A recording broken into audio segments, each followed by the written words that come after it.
ਮਹਿੰਗਾਈ ਤਾਂ ਠੀਕ ਹੈ, ਹਰ ਬੰਦੇ ਨੂੰ ਡਿਸਟਰਬ ਕੀਤਾ ਹੈ।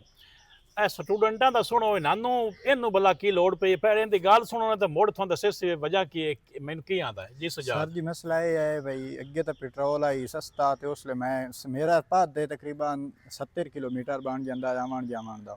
ਹਾਂ तो हुण सर जी पेट्रोल महंग हो गया है, घर दे इतना नहीं खर्चा अफोर्ड कर सकते, तो नहीं इतना दे सकते पैसे। मैंने लिहाजा हफ्ते 2 छुट्टियां दित्तियां जावें सर जी ਤੇ मेहरबानी। 2 ਛੁੱਟੀਆਂ ਦੇ ਵੀ ਇਹ ਤਾਂ ਮੋੜ ਤੇਰਾ ਪੈਟਰੋਲ ਮੈਨੇਜ ਹੁੰਦਾ ਹੈ ਭਾਈ।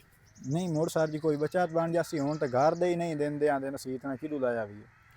ਇਹ ਅगर ਆਪ ਵੇਖ ਲਓ ਕਿ ਇਹ ਸਟੂਡੈਂਟ ਲਾਈਫ ਦੇ ਵਿੱਚ ਵੀ ਇਤਨੀ ਡਿਸਟਰਬੈਂਸ ਬਣੀ ਖੜੋਤੀ ਹੈ ਕਿ ਜਿਹੜਾ ਖਰਚਾ ਬਾੜਨ ਢਿੰਦਾ ਨਾ ਘਰੋਂ ਛਿਆਂ ਦਿਆਂ ਦਾ, ਉਹ ਹੁਣ ਤਰੋਂ ਉਹਦਿਆਂ 'ਚ ਮੁਕਾਈ ਬੈਠੇ ਨੇ।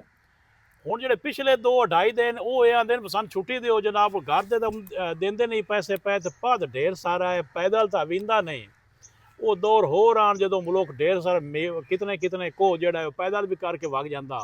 ਹੁਣ ਅੱਜ ਤਾਂ 1 ਕਿਲੋਮੀਟਰ ਪੈਦਲ ਨਾ ਹੁੰਦਾ ਪਿਆ ਹੋਇਆ।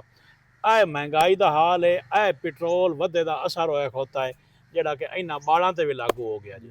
ਬਹੁਤ ਸ਼ੁਕਰੀਆ ਜੀ।